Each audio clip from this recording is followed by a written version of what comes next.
Change your name. Cool, thank you. What am I currently named as? Charles Walker Stanley. Oh my god, that's awkward. I don't know how to change it without jumping in here. Okay. We're also on live stream, so just Great. Okay, cool. Cool. Do you want to put your pronouns in as well? Oh yeah. Thank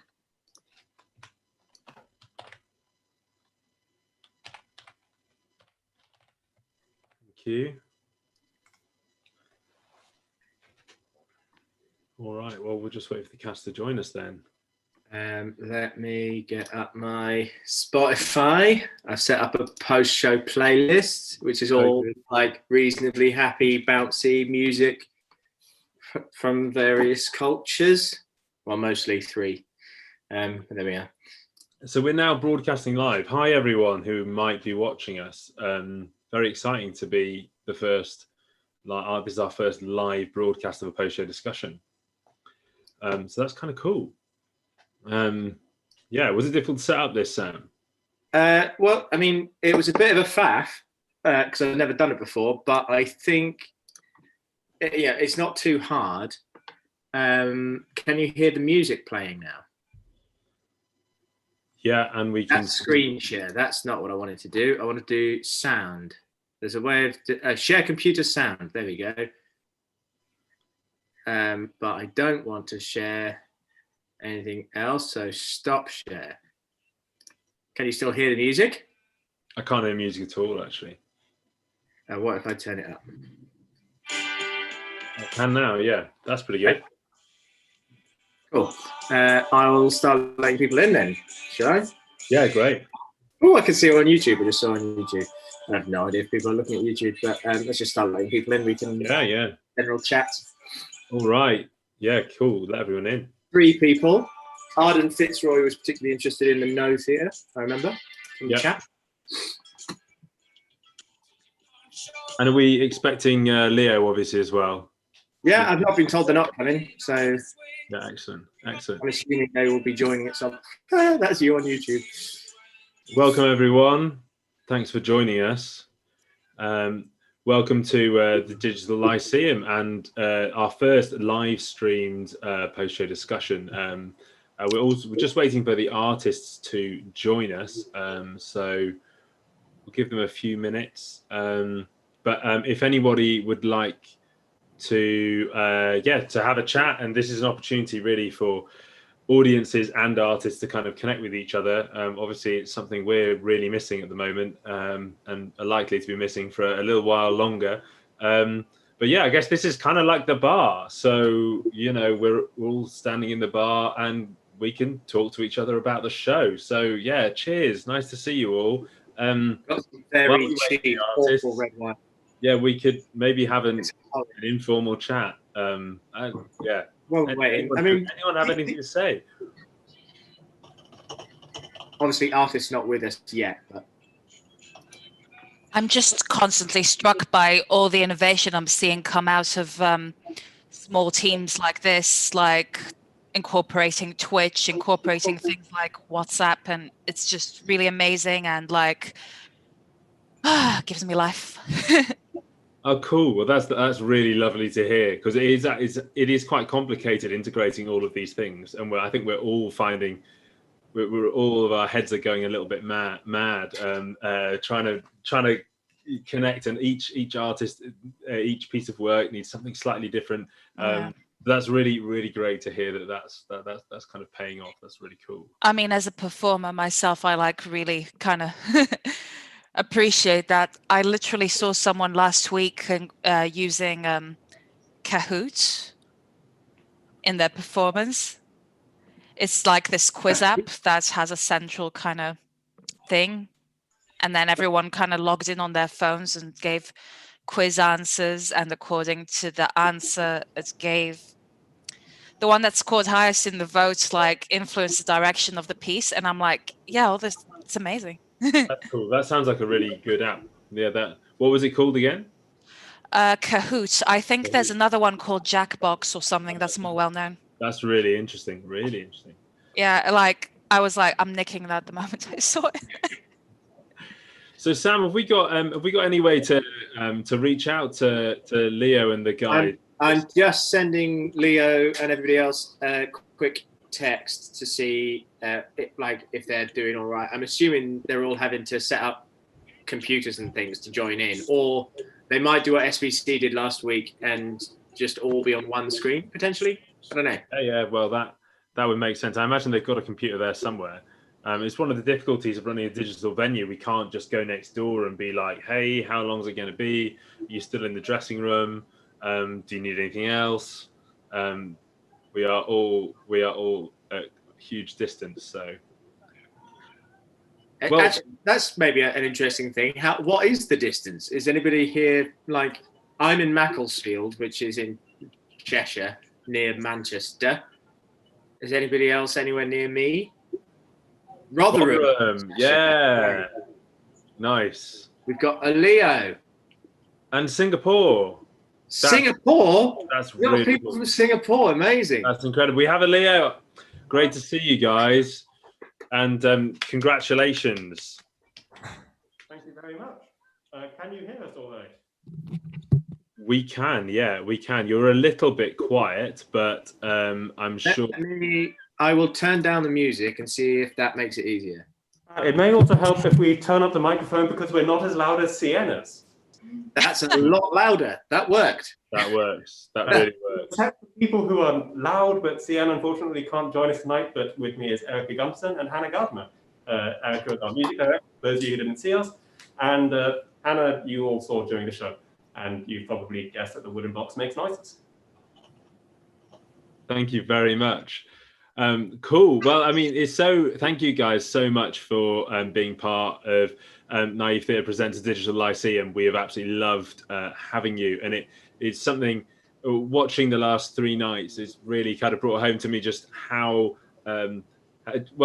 just how happy I am that work of this kind is going on here, because it feels so experimental on so many levels. And I think there's so many risks that you've taken artistically that are really brave. And you've gone, okay, combine opera, no theatre, and role-play gaming. And it's just such a bold choice. And it's and I think it's great that, we've had some really good feedback today. It's obviously really works and really does something, and it's something that has a kind of haunting appeal, which is really effective and kind of disconcerting yet comforting all at the same time in these weird times. So thank you for this kind of beautiful ritual that you've brought us all for the last 3 nights. I guess I think I'm been really excited about this post-show discussion, because I've had so many questions and thoughts about the work, and I imagine that lots of other people do as well. I'm sure. Yeah. I mean, while everyone else is kind of thinking of what questions they would like you to ask you, I would just like to open with a question about where the idea came from to combine opera, no theatre, and gaming, because that's not, it's not a combination I've seen before. It's very, very original, and I'm sure everyone will be interested to know a little bit about that. So I'm going to take off my mask to help anyone who's lip reading, and also because, as you can see, we are pretty well distanced here, and there's no one in front of me. So. Unfortunately, that's not a question I can throw over to Erica or Hannah while I think of what I'm going to say. So just a hint for that one.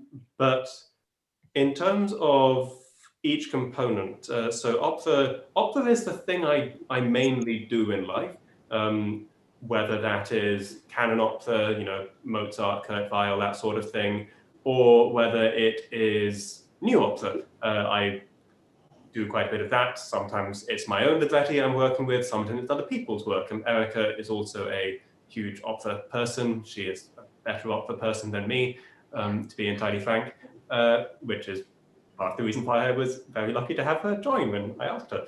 So thank you very much, Erica. I'm not allowed to look at you while I say that, but please take it as sincere gratitude. Opera is a wonderful form, but one of the things that can be a challenge in my opinion is that it's a very weird form. I think everyone who's ever seen an opera has probably had the moment of, why are they singing? Really? Do they need to? Would this be better as a play? Would this be better if it just never existed? And to answer that question of why are they singing, one thing I find really interesting is when you start looking at other international through-sung dramatic forms, whether that's North Theatre, Kathakali, or perhaps a little closer to the Anglosphere, musical theatre, because all of those forms, they have different attitudes towards the fundamental aesthetic question of such forms of why are they singing? Also, if you look at the history of the philosophy of opera, that changes hugely over time. In Mozart's time, the answer is very different to the answer we give now, and that's important when addressing those old works, but we'll get to that rant another time. So anyway, opera and North Theatre, for me, they have an interesting conversation to have, partly because they are both through-sung dramatic forms, partly because, just generally speaking, North Theatre and Western art can have an interesting conversation if you genuinely listen to North Theatre rather than doing what some European artists have done and just gone, pretty aesthetics, take them.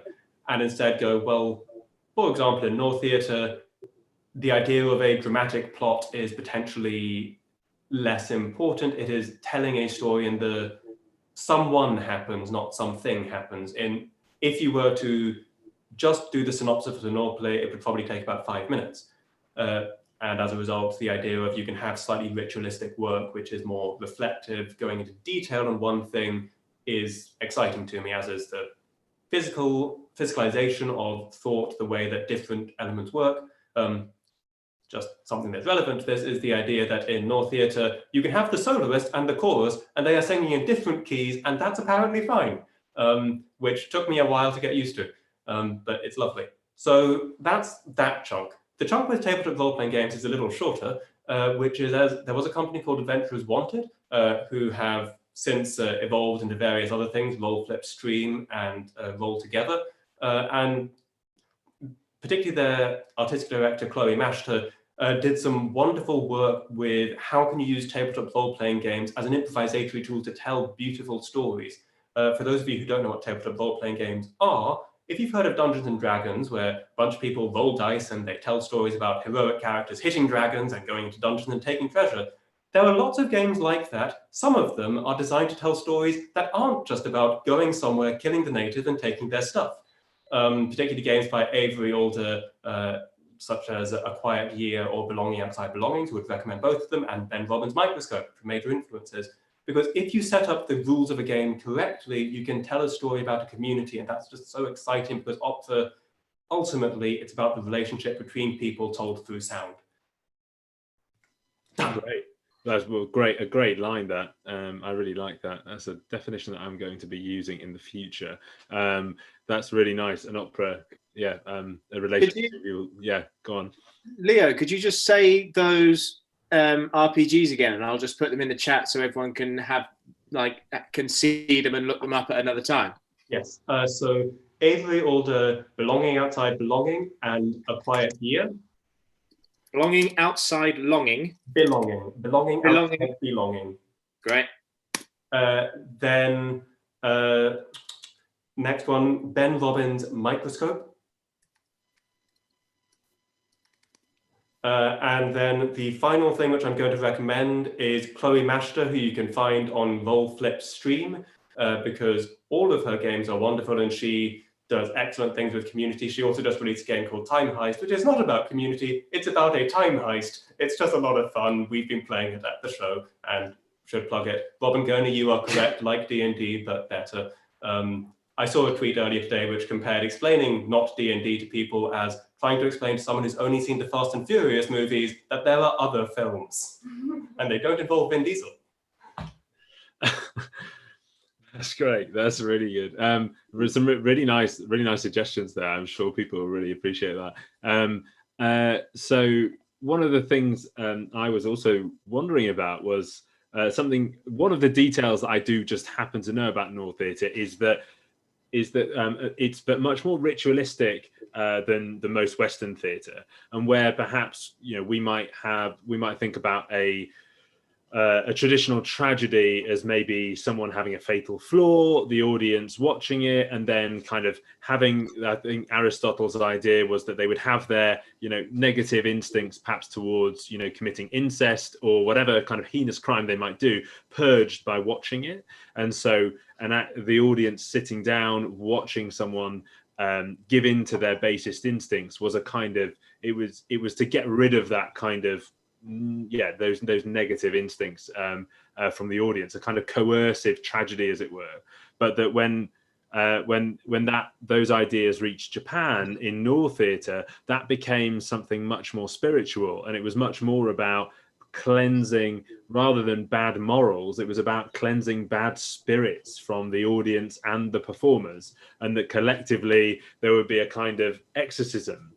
And I was just wondering if you had kind of, if you've been thinking about that, and particularly as we're in Halloween, where it's Halloween tonight, and whether or not there was something that you were hoping to exercise, and if so, what was it, and has it been exercised?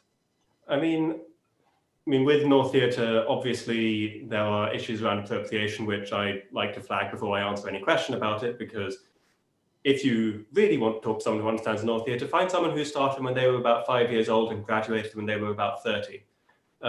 That's how a proper Noh performer trains. I am not that. I dance very, very feckin' badly. Sorry, we're live on YouTube. You're not allowed to swear on YouTube. Sorry. Call of Cthulhu, fantastic game, though weird things with madness and race going on there.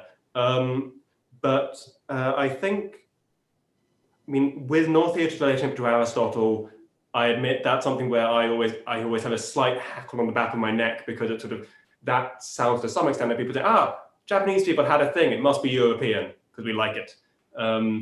But as you say, it does have a ritualistic element. For me, when I was being trained in this, and as I continue to be trained in this, that was potentially de-emphasized.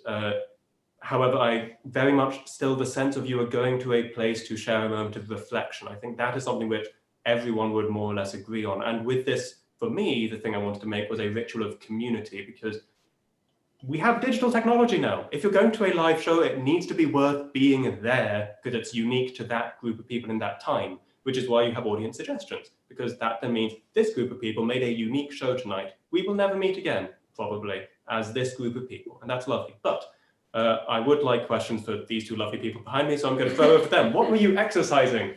Oh man, where do we start? What were we exercising? Exercising the emotions of the day, shall we say? There's something very satisfying about a group of 5 children deciding to kill eldritch elders. Is that a metaphor? Something new. Yeah. So I think it's definitely what you've produced in this iteration of the show is about the time we're doing it in, inevitably, and in any version of the show. But I think a particularly poignant day for the final one to be on. Has anyone here actually looked at the new regulations? Oh yes, I can. I don't know the details, but I know there's 4 weeks lockdown from Thursday. That was the headline I saw briefly that popped up. So Oh no, I don't know what that means, but yeah, we're already in tier 3 here, so yeah, I don't know how different that is. But anyway, fun times. Good time to be online, I guess. Yeah, I think it's very cathartic to do an ending like we had today. Just knowing that it may well be one of our last performances for the year. So it really did mean a lot. Yeah, and I guess that feeling extended in the chat because we came up with this lovely moment of clinging together at the last minute. Yeah, that was really cool. Really cool. I've got a question from the chat. If you want to have some questions in from chat, Tyrrell. Yeah, absolutely. I was just about to throw it open to everyone. So anyone else who wants to contribute, feel free to contribute verbally. Just do the the sticking your hand up thing, or you can pop it in the chat if you prefer, whichever. Yeah, I'll watch the chat. If you want to put the chat in, I can feed it up. That's totally fine. Or you can put your hand up, whichever you're more comfortable doing. So, and also correct me if I say anybody's names wrong.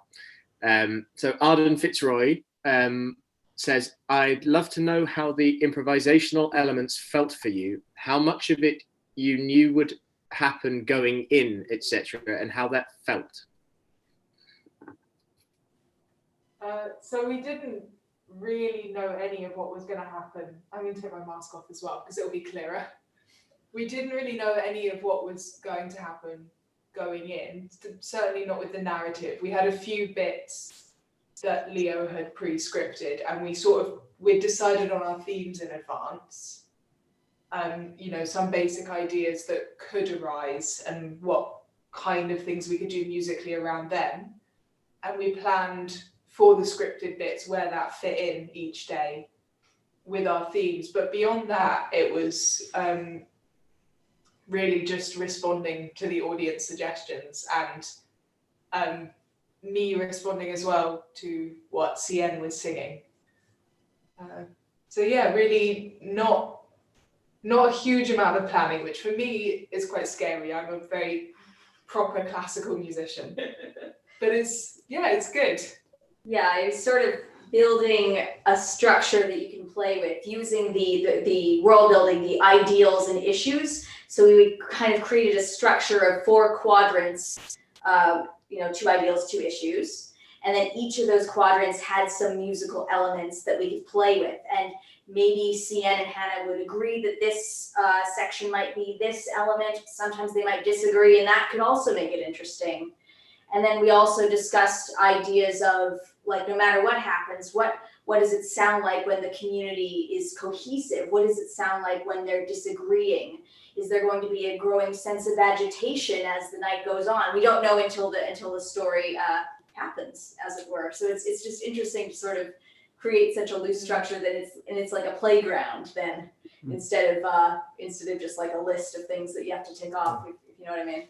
I mean, for those of you familiar with tabletop role-playing games in various forms, particularly the sort of Avery Alder-esque end of things, basically, you might also know this from the Twitter hashtag WSIS worldbuilding. I think some of you actually joined in that, judging from people in the chat. And thank you, because basically what we've done is we've built a character sheet of this is a community with 2 ideals and 2 issues, and then built a motif for each of those things that we were then playing with. From a dance point of view, North Theatre has certain steps which are called kata. They tend to appear quite a lot. There's not a huge amount of space here to do them quite perfectly in, and I'm a little out of practice. And some of them were made up because, bizarrely, I have never been taught how to indicate a horde of undead walk through the gates of an underwater city through no dance. That's not something that Rick Sensei or Matsui Sensei ever taught me, so I am sorry for my failures to live up to their expectations tonight. Poor planning, really. I mean, what can we even say to you? I mean, that's definitely not the first complaint, though. I love that there are specific steps to convey specific things. That's really interesting. It must be quite difficult in a improvisatory context. A bit more like the alethiometer in His Dark Materials, where they can be used to mean many different things. Unless some of them are quite obvious minds, but mostly it's very abstracted and just context. Really interesting. Very interesting. On the topic of the improvisation, Arden's got a follow-up question about the improvisation, which is, how did the mid-show Google Forms influence the direction? How was that information fed to you, and how were the prompts fed to you as well? Do you want that, Aaron? You were the one making that happen. Right. So we had, we're using very sophisticated technology. We had 2 different Google Sheets, and CN had a tablet on their stand so that they could read. And so basically, I would go in the chat, input the questions to CN, and then the other, so that we could see them simultaneously. And then the voting was to do with the result of the community strengthening, clinging together, or weakening. And those votes then came up with, what was that section called, the conclusion section? Yes, so the adjudication is better. Yeah. I mean, in an ideal world, in the original version of this, which was designed for meat space and sweat and spit and all those other things we no longer have,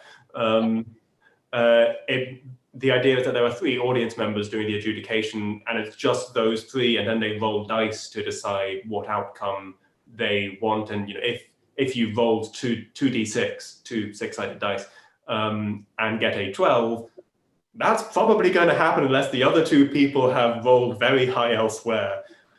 So then you have these 3 people responsible for the outcome. In this context, everyone got to vote, and we did have the computer roll some dice just to introduce a slight element of random chaos. But yes, that then decides whether the community persists. And on the previous night, what then fed into this ongoing saga of the community slowly crumbling. No, it's really interesting to know that was going on behind those forms, that all of that had been set up. Have we got any other questions from the chat on the or any other questions? Robin has their hand up. Sorry. Hi. So as someone who watched and greatly enjoyed the previous iteration of this with the AI and the crisis and stuff, how did the creation of this 3-part story differ from something that you were doing? Because the previous one you ran through the same scenario for multiple performances, and this time it was like taking place over 3 nights. So yeah, like how did the long format of this influence the way you decided to tell the story and engage the audience? We got to use the new mechanics. We got to use the new mechanics. We just building them. Now a serious answer from Madam Gunderson. Oh, what? What was different in terms of continuing this? What was different? I mean, the thing about telling such an epic story in 45 minutes is it does start to feel rather short. And so after our tete-a-tete performance, I think Leo just started thinking, well, this could easily extend into multiple nights, and especially if we have the same people or different people in the audience contributing, it can really establish itself as like an epic story. Yeah, I don't know if you want to add to that, sorry. I think, so this is increasingly something that is designed for people to use at home, because one of the things with tabletop role-playing games is they are just designed for fun at home. And I think if people can build an opera at home for fun, that would be nice, because it's not actually as overly complicated. Well, it is as overly complicated if you're pre-writing everything, but it can still be an adult, you can still have fun making a slightly messy story in the same way you do with other tabletop role-playing games. They're not, they're not War and Peace, they're still fun. So in terms of other things that were different in terms of being an ongoing story, thinking about how the motifs evolved, and Hannah may have more to say in terms of how different ideas and issues manifested musically, was very interesting, because we didn't get to use those for tete-a-tete, as you said. Also, this iteration was much more open in that the audience, you guys were the ones inventing questions, whereas at tete-a-tete previously, we had specific questions ready for people to answer, and that meant we had a bit more control over, probably these questions are going to be about the things we want to talk about. This time round, occasionally you had questions that surprised us, which is always nice. Other than that, on the previous 2 nights at the end of the show, Sienna asked, was this ideal sort of damage? Did we betray our principles, or did we, adamantly stick to them? And similarly, did this issue get worse or better? And that then affects, for a longer campaign, we're not calling it a campaign, that's associated with one particular game and it's awful. But for a longer series of opera, a 5-act opera, for a 5-act opera, you could, in theory, see those musical motifs and ideals and issues evolve as your community does. If, for example, you end up with a story where, hypothetically, an enormous shark bursts out of the library that is the center of your religion, which may have happened in practice, then you may want to rewrite some things before your next game. But Hannah, you were actually doing the musicking of this. So what was different for you? I think a big thing that was different with the music is that with the show that we did for Tete-a-Tete, the world that we built was a lot more abstract. So there were a few specifics that were filled in by the audience, but generally it was just building a sense of a community in a particular setting, which made it quite easy to use the themes that we had. We could kind of go, oh, well, this one I think fits with this idea that we've come up with in this quadrant, and we can play around with that. But I think doing it longer form over 3 nights, and also having it more narrative focused, which this one was, made it not harder, but it meant you had to kind of narrow your musical themes down. You can start quite broad, but actually as the story develops, you've got to really think about which ones you're using in a different way, because they're not just underpinning a mood, they're underpinning a narrative as well. So I think that was the main thing that was different between the 2 performances musically, from my perspective. Yeah, like for instance, we didn't immediately expect so much focus on the children as characters in the story. So immediately on the second night, Hannah and Cian are sort of talking about like ways they can evoke that in a more specific way than we previously looked at. So yeah, it's you have more to play with. I mean, just like in opera, where there might be themes that Puccini has come up with in the second act, and then they return in the fourth act, and they're way more tragic and meaningful. It's just it's fun to have time to reflect in between iterations, as it were, and then it can continue to expand. While leitmotifs have a association with people in opera's history who are not always the nicest people, they are a useful tool for associating bits of world building with noise, and that's something which you may have been able to tell, quite passionate about bringing to tabletop role-playing games, the ability to tell stories through pitched noise as well as just words, because I think music's fun. I think music should be fun. And how do you get those bits of information to your musicians? Have they got have they all got screens or phones on their music stands that you're beaming those through to? Okay, yeah, they were seeing nods. Yeah. So Cian is getting the questions, but a lot of it is just, and you can argue with me, and a lot of it is just listening and reacting to each other on the spot. Because Hannah had the pre-written words, but none of that. She didn't have. No, I had the sheet as well. Oh, you did. But it was for me mainly just for reference, because the bulk of what I was doing was responding to Cian's words, and they were responding to the questions that the audience had asked, but there was very little I could do in terms of responding to those questions. I mean, there's an ideal world where everyone has a tablet and there is a massive TV downstage so I can see what's going on, because there's a couple of points in this show where I'm just like, I need to start doing a thing, but I'm not sure if Cian's about to say there's a horde of undead bursting through the gates, or actually no, the evil elders win. And it's interesting finding a gesture that fits both possibilities before Cian gets to that part of the sentence. But also, in terms of the pre-written sections, communicating those, yes, we did have a pre-written script, because in order to communicate clear instructions to the audience, you do need to really work out exactly what information is there, what kind of questions do you want to push for. And we have scripts. Do you have scripts on the sofa? I'm not allowed to look at the sofa. No, we got rid of them, sorry. We're good recyclers, but we have online versions, it's fine.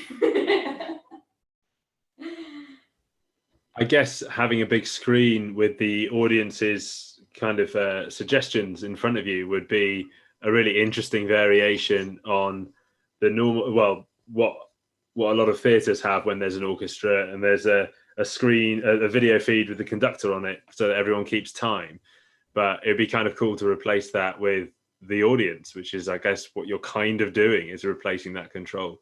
One of the questions I did have about that was that if there's any moment where Cian's got something through from the audience and just thought, oh no, I don't want to do this. Well, it generally comes through me first, because I'm picking 2 questions, or in terms of the tete-a-tete version, I was just picking from a whole series of answers and just throwing the ones that I deemed maybe most appropriate or most interesting. But, you know, so there is a little bit. I'm trying to put something in that I think will inspire them or help them move the plot forward in a certain way. And I think also with that, safety tools, those of you who play tabletop role-playing games will hopefully be familiar with them, but just starting out, there's a tool called Lines and Veils, which is also really useful in theatre rehearsal rooms, and that's in fact where I first encountered it, where you can say, this is just a thing we can't talk about because it goes to a really uncomfortable place for me, or this is the thing where I wanted to draw a veil over it. So for example, if you were talking about a act of violence, someone might be willing to go, I can hear you mention that someone was murdered. I don't want to hear all the gory details. And because we know each other and we spend time together socially, that's also a thing where we more or less know each other's lines and veils. What are the things where you wouldn't want to throw them at somebody because you know that's a problem for them? And that sort of taking care of each other and being safe is something that I would recommend to anyone working in a rehearsal space, really. That it's useful. Absolutely. Good. Has anyone else got any questions that they would like to ask, or either the artists or the audience?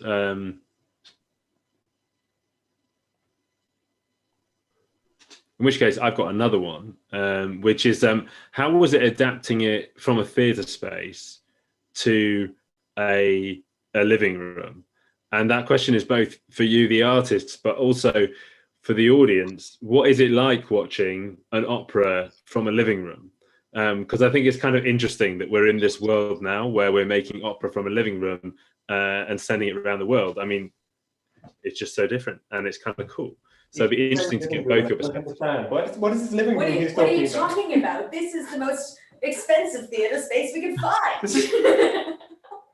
Where are you actually? Where are you right now? We're at the Royal Opera House, Covent Garden. Thank you. Okay. Sorry.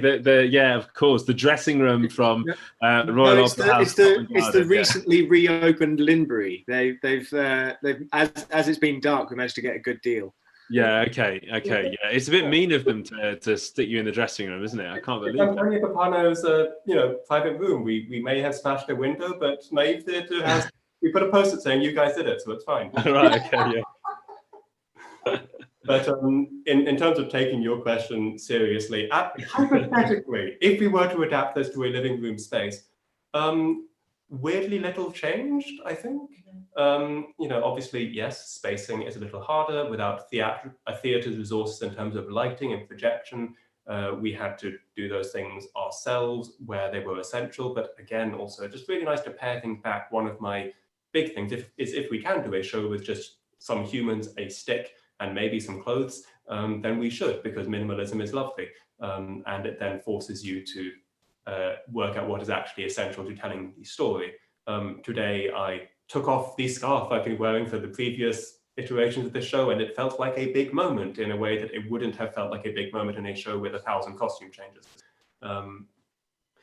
It did. It felt like I'd like to echo that. It was such a big moment. I even sent a message to Tyrrell about it. I was absolutely bowled over at the amount of significance that a scarf was holding in a piece of theatre. Please tell me what you said to Tyrrell. I just said, holy shit, his scarf has come off. So continue, and after about 50 performances, this show becomes illegal to show on Twitch. Oh no!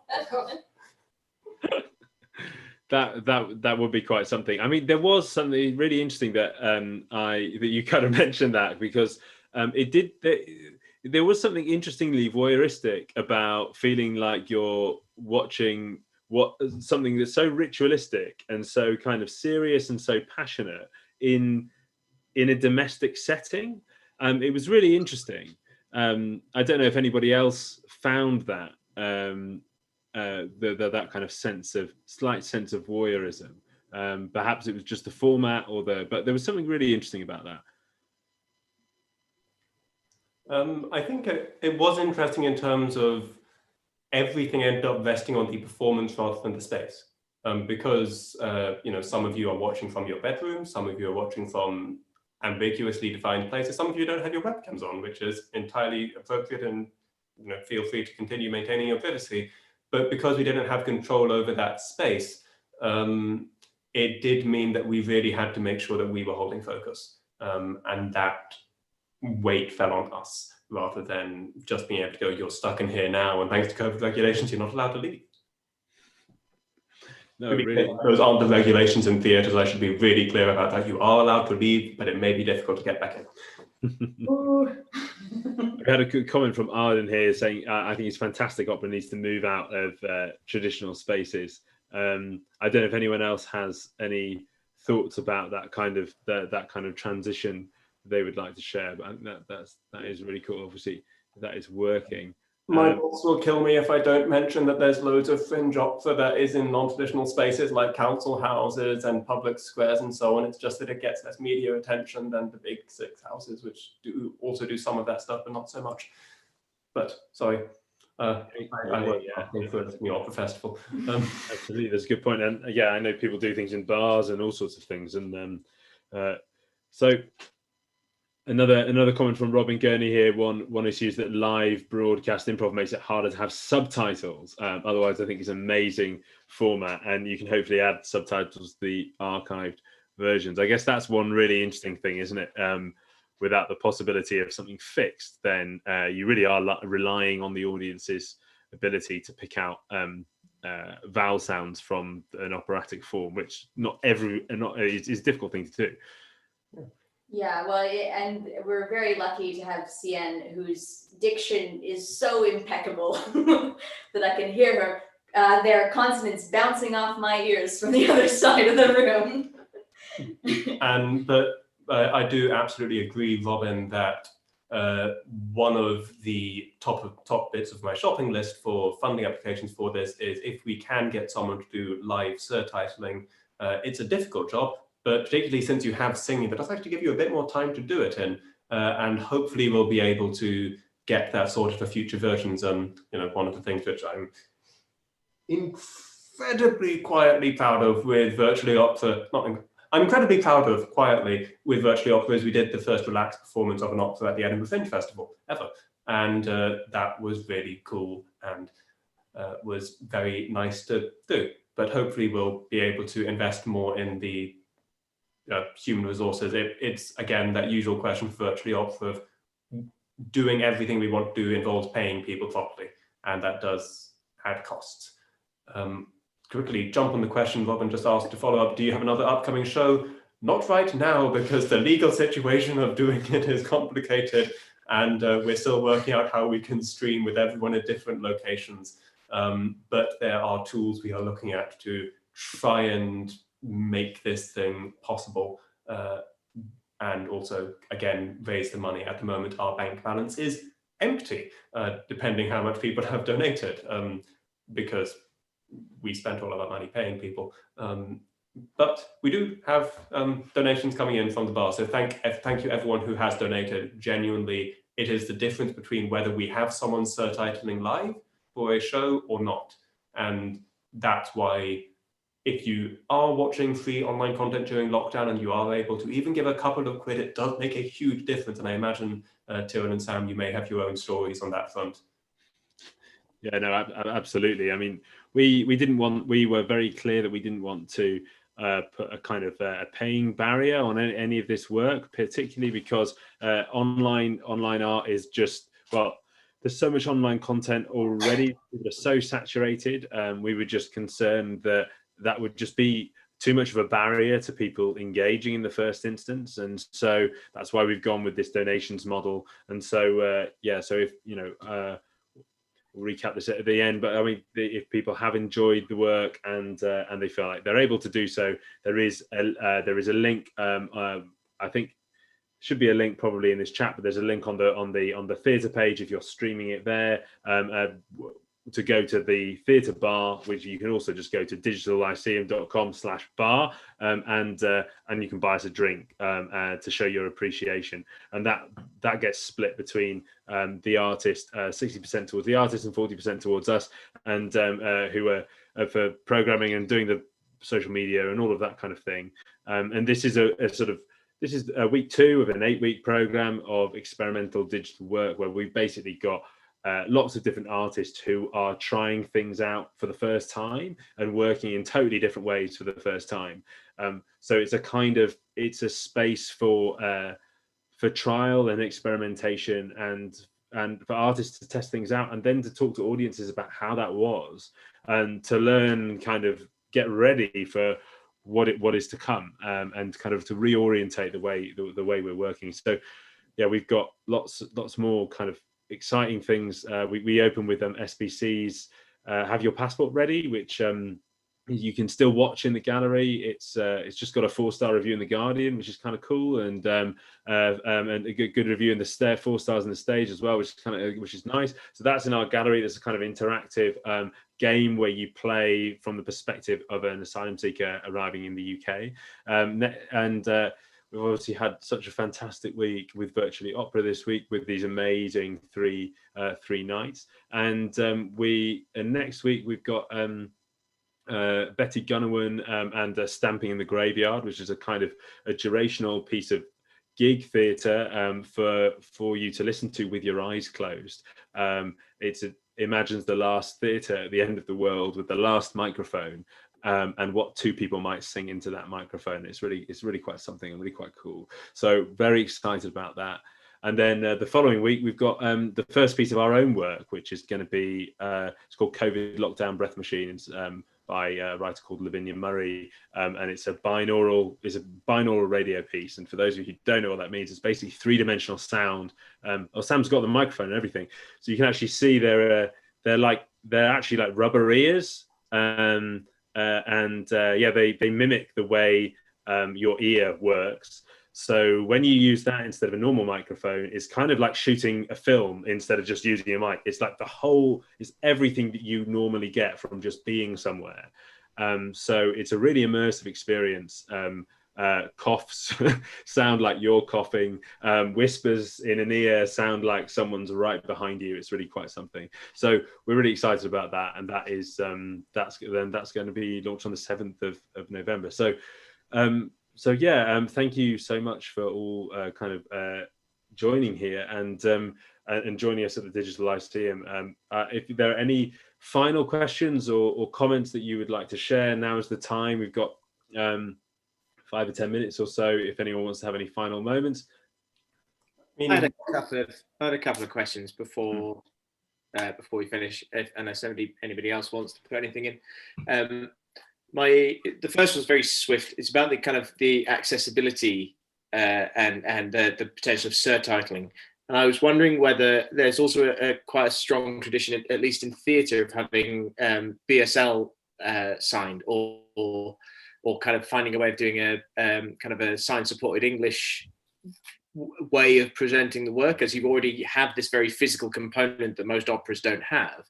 I wonder if there is potential for expanding the number of people on stage, and one of the people is potentially also trained in kind of a similar mode of expression as North Theatre, but is communicating through a Makaton or a sign-supported English or a BSL or something like that. And I wondered if that might be another potential way of thinking about kind of the accessibility of it.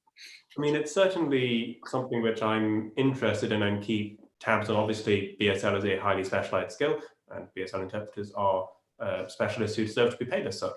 And particularly with improvisation, that the 2 things that I would be very interested in is there are BSL interpreters who do so with music, and that's a very particular skill. There's also, at the opposite end of it, there are BSL interpreters who specialize in BSL interpreting live plays of D&D particularly, but also other tabletop role-playing games. And if we can find someone in that Venn diagram, please do get in touch. Well, Arden has a suggestion of somebody called Coco Brown, who incorporated it in a play called Grey. and apparently the BSL interpreter she worked with is fire. I don't know if that's literal or metaphorical, but either way, it sounds impressive. We do like fire. I suppose one other question, which, I mean, in case any audience members do want to just throw in stuff here, is we do plan to do more stuff with this show concept. If there are other things which you would like to see stories about, whether underwater horror or we could do a show that's not about a hive mind or an underwater settlement at the ending of the universe, which may or may not have involved a giant shark. But there are other emotions. I have heard of a thing called love. Isn't that a song? I don't know what music is, Sam. Oh my.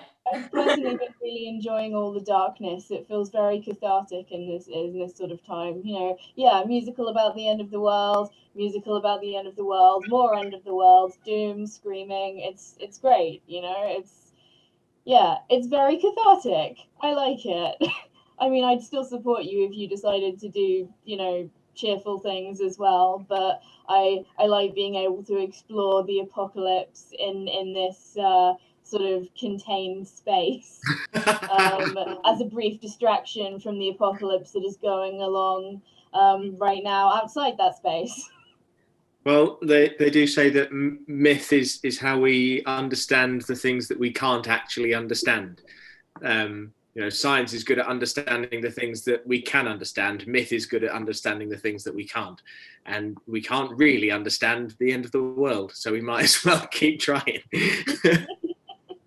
I've been running a bunch of games of Microscope since the start of lockdown online, and they have all ended up really strongly reflecting these themes about like isolation and the end of the world. And some of them have been quite optimistic and about, you know, how do we rebuild from that? And some of them have just been like hammering into like, yeah, no one's allowed to touch each other and there's an infectious disease and like everyone's dying and the land is trying to kill you. And it's like, yeah, it's been really interesting seeing the kind of anxieties of the time being played out through collaborative storytelling, and all these things kind of keep arising in the games, which clearly have their origin in current events, like in the in the game I was playing / running, where there was this sort of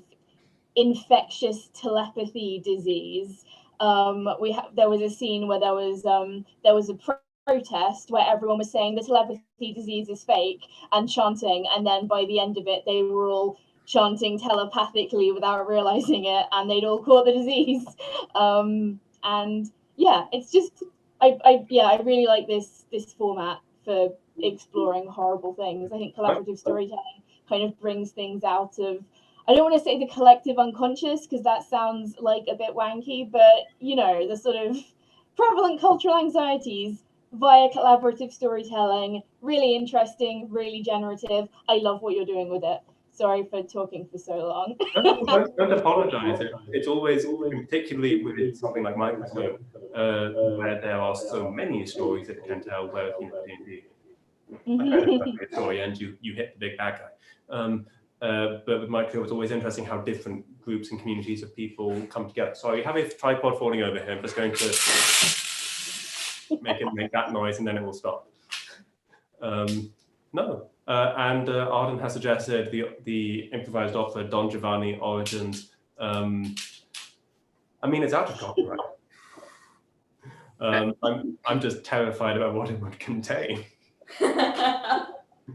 Well, Sasha Garwood also wants you to know that their partner was listening upstairs, and apparently you were in a super appropriate backdrop to Boris Johnson tonight.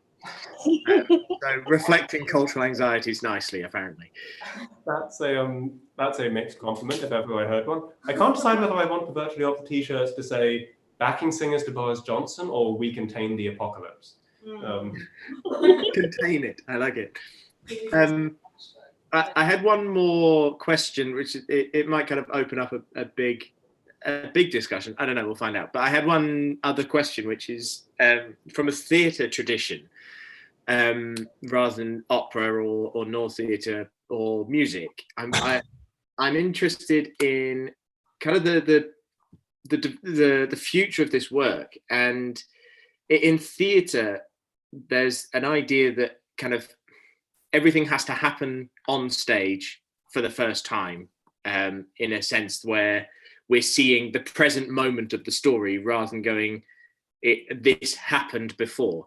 And I don't know how this relates to Nor theatre, but there's a sense in this work that we're discovering our history as we go on, and the present moment is the discovery of the history, which kind of there's an RPG game called Blaze in the Dark, which has a function which is the flashback, where you kind of discover the history of stuff, and it's a lovely game. It's a great game, but it was making me think kind of from a theatre background. We go, well, nothing is happening now in terms of the narrative. We're not seeing the narrative play out now. We're in real time discovering the history, and I just wonder what your response is to kind of like a theatre person going, yes, but nothing happened on stage as a narrative moment.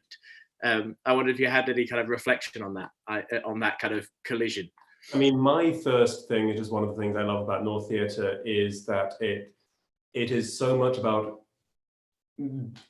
not recreation, that's the wrong phrase, but it is a tradition that has been passed down over centuries, and you do these steps in the way that that generations of previous Nor performers have done, and you really get away from the Stanislavski nonsense of, yes, you become the character. You're not going to become a 14-year-old Veronese aristocratic girl who's just fallen in love for the first time with someone she barely knows. I have thoughts on Stanislavski, but I'm going to pass over to Erica before I say them. What am I going to say? I mean, it is interesting how it created a sort of a more reflective story, I guess, because we do get used to that immediacy that we see in theater or even in television. It's like, what comes next? What comes next? What comes next?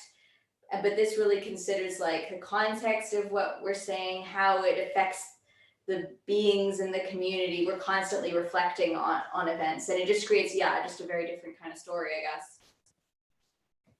I think also because the scope for the questions that the audience asks is so open, it was a real mix, at least from the ones that I saw, a real mix of ones that were looking forward and asking what happens next, and ones that were looking back and saying why.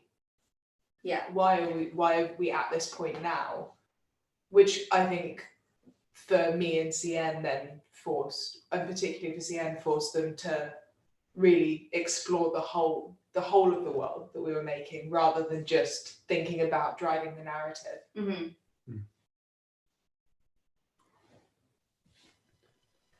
That's really interesting.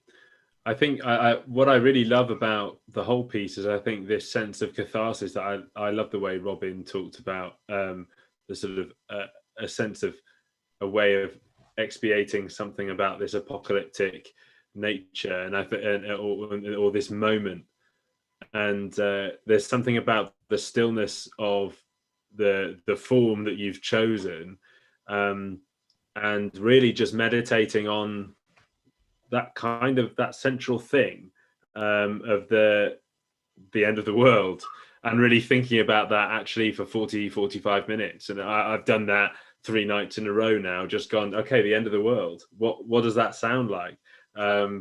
And there's something very, very powerful about that. I think something really interesting, and I really love Robin's use of words there. The sort of apocalyptic catharsis. I don't know how you would quite say it, but apocalyptic catharsis, something. But anyway, I think that's your marketing like slogan for if you bring this back again, because I think that's what it feels like. Everyone's had this real sense of a cathartic release, which I think feels so right and appropriate right now. And whether it be even just drifting through from one room to another while you're listening to Boris Johnson's press conference. It's kind of cool. It's just really cool. No, I think the most important thing for that is the stage of the world building process, which we didn't do with the audience because it just takes a while to explain, is building relationships between the different ideals and issues, because that's the thing that makes it a world you can break, because there are bits of string between them, and you can have CN and Hannah kind of go, oh, they want to protect the children. No. And just break that relationship between the two, which is lovely. So thank you, Hannah. Well, guys, I mean, unless anyone has any final comments, I'd just like to take a moment. Does anyone have any final comments? A question from Arden in the chat from me. Yes. About, I'd love to know how you got into North Theatre, but we have 2 minutes. This is a very long story which requires me to contextualize a association with someone who I am particularly fond of and has been a huge influence and inspiration to me and enormously kind. The short version of it is, I didn't know a huge amount about North Theatre. They know a huge amount about North Theatre and have been studying it for far longer than I have. And they then said, you need to read this book, which was Cuneo Comparu's The North Theatre, which is hard to get a copy of, but if you do get hold of it, I would recommend reading it front to cover. It is an obsession that has stayed with me ever since. That's the short version. Arden, Cuneo Comparu, The North Theatre. And it is a very good detail. Sorry, just answering Arden in the chat. What's the title? Obviously, Arden. These stories take many years to grow and develop. Cuneo, Kunio. Do you want to write it in there? Maybe that's Sam's done it. Yeah, okay. Thank you, Sam. Yeah. But that's the quick answer. That's really cool. I will, definitely look into that. The only book I've read, I discovered a few years ago that the first book on acting was written by a North Theatre practitioner called Zayami in about the 14th century, which totally blew my mind. It's really cool. It's called the Fukishaden, which I think means the flowering of the spirit. The flowering. The flowering is the difficult. Well, it's one of many difficult bits. It's the thing I do not have the correct flower for someone of my age. I actually think it's one of the most beautiful ways of describing an artistic career, like in these series of, the first flower, the second flower, the third flower, and, the different aspects of it, the things you should watch out for when you're in your first flower, mostly that actually you're probably more talent than skill, so that, you're probably going to slip up in quite a lot of places. And he's, just an old master, like passing on his wisdom at the end of his life. And it's a really cool book, and mixes Zen philosophy with, how to be an artist. And it's a excellent book for anyone who wants a bit of Zen in their life, in particularly if they're crafting a career in the arts. It's an incredibly reassuring and beautiful book. I can massively recommend it. But I'm aware you said we were running out of time, so absolutely, yes. So, but just Leo and all of you guys, thank you so much. It's been a really beautiful 3 nights. I've loved every minute of it, and it's been such a pleasure and an honor to have you all here at the Digital Lyceum. And we can't thank you enough. And we hope you've had a great time here, and hope all the audience have enjoyed it. And it's been an interesting and formative discussion. And we hope to see you again soon. Well, thanks to all of you at Naive Theatre for being such wonderful hosts, and thank you to the crowd. Hi, Azura. It has been a lovely experience creating these worlds with you, and I hope Erica and Hannah would agree with that. Hopefully next time we meet, it will be in better circumstances. And until then, we shall try to keep some of the light going. A beautiful final line. I can't. And keep flowering. Do donate at the bar. Have we got a link to the bar, Sam? Stick a link to the bar in the chat. But digital-lyceum.com/bar, isn't it, Sam? Is that it? Yeah, that's the one. You can choose our poison, their poison, at the bar. Thank you so much, everybody, and have a good night. Bye.